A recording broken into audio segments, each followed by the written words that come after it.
So hello dear, আজ আমি তোমাদের জন্য একটি খুব ইন্টারেস্টিং এবং রোমান্টিক ড্রামা নিয়ে এসেছি। এই ড্রামায় আমাদের হিরোইন তার ভাইয়ের হাসপাতালের বিল পরিশোধ করার জন্য এক ধনী শিওর সঙ্গে এক রাত কাটায়। কিন্তু পরে সেই শিও হিরোইনের প্রতি এত আসক্ত হয়ে পড়ে যে তার জন্য সবকিছু করতে রাজি, তার শুধু তাকিয়ে লাগবে।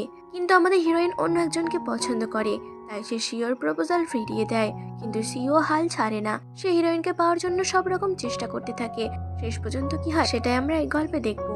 বন্ধুরা, এই ড্রামায় রোম্যান্স একদম অন্য লেভেলের। তুমি যদি হট আর ইন্টেন্স ড্রামা পছন্দ করো তাহলে এই ভিডিওটি তোমার জন্য একদম পারফেক্ট। তো চলো শুরু করা যাক।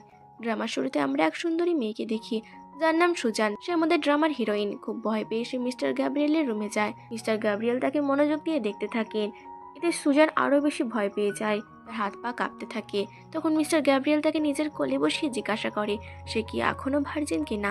ভয় পেয়ে সুজান হ্যাঁ বলে এবং মিস্টার গ্যাব্রিয়েল তার ঠোঁট স্পর্শ করতে থাকে। সুজান আরো বেশি ভয় পেয়ে যায়। তখন মিস্টার গ্যাব্রিয়েল তাকে দূরে ঠেলে দিয়ে বলে, যদি তোমার ভয় লাগে তাহলে তুমি এখান থেকে চলে যেতে পারো। কারোর সঙ্গে জোর করে কিছু করতে আমি একদমই পছন্দ করি না। তখন সুজান আবার তার কোলে গিয়ে বসে এবং খুব রোমান্টিক ভাবে তাকে কিস করতে থাকে। সে বলে এটা তার প্রথমবার, তাই আমি একটু নার্ভাস, কিন্তু তুমি কোনো চিন্তা করো না, আমি তোমায় পুরোপুরি সন্তুষ্ট করব।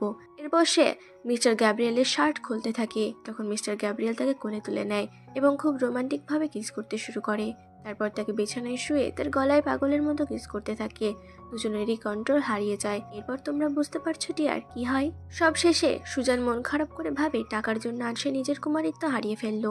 এরপর আমরা ফ্ল্যাশব্যাকে দেখি সুজান একটি বাড়ি ওয়েটারের কাজ করছে। তখন হঠাৎ হাসপাতাল থেকে তার কাছে ফোন আসে। নার্স তাকে বলে 2 দিনের মধ্যে যদি হাসপাতালের বিল পরিশোধ না করা হয় তাহলে তার ভাইয়ের চিকিৎসা বন্ধ করে দেওয়া হবে। সুজান বলে দয়া করে আমাকে আর কিছুদিন সময় দিন, কিন্তু তারা তার কোনো কথা না শুনে ফোন কেটে দেয়। সুজান খুব আপসেট হয়ে যায় এবং ভাবতে থাকে এখন 2 দিনের মধ্যে 5 লাখ টাকা সে কোত্থেকে জোগাড় করবে। ঠিক তখনই এক বদমাশ লোক এসে তার ব্যাক সাইডে টাচ করে এবং বলে আজকে রাতে আমার সাথে চলো, তোমার যা ইচ্ছে তাই দেবো, কত টাকা চাও। সুজান রেগে গিয়ে একটি বোতল তুলে নেয় এবং সেই লোকটাকে বলে আমার কাছ থেকে দূরে থাকো, না হলে এই বোতলটা তোমার মাথায় ভাঙবো। কিন্তু লোকটা সুজানকে হালকাভাবে নেয় এবং জোর করে তার সাথে খারাপ ব্যবহার করতে থাকে। তখন রাগে সুজান তার মাথায় বোতল দিয়ে বাড়ি দেয়। এতে লোকটার মাথা থেকে রক্ত বের হতে থাকে।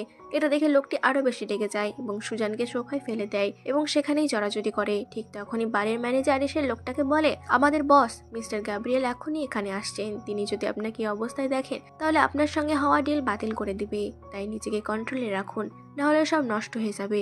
সেই বদমাশ লোকটি ম্যানেজারের কথা মেনে নেয়, কিন্তু ম্যানেজারকে বলে দেয় যেন সুজানকে চাকরি থেকে বের করে দেওয়া হয়। সুজান ম্যানেজারকে বলে এতে তার কোনো দোষ ছিল না, ওই লোকটাই আমার সাথে খারাপ ব্যবহার করছিল। কিন্তু ম্যানেজার তার কোনো কথা না শুনে তাকে সেখান থেকে বের করে দেয়। সুজান খুব বেশি ভেঙে পড়ে এবং ভাবে এখন তো তার চাকরিটাও চলে গেল, সে এখন হাসপাতালের বিল কিভাবে দেবে। ঠিক তখনই সেখানে একটি বিলাসবহুল গাড়ি আসে। সেখান থেকে মিস্টার গ্যাব্রিয়েল নামেন। সুজান সঙ্গে সঙ্গে তার কাছে যায় এবং বলে আপনি আমাকে এক রাতের জন্য কিনে নিন, আমি আপনার জন্য যে কোনো কিছু করতে রাজি।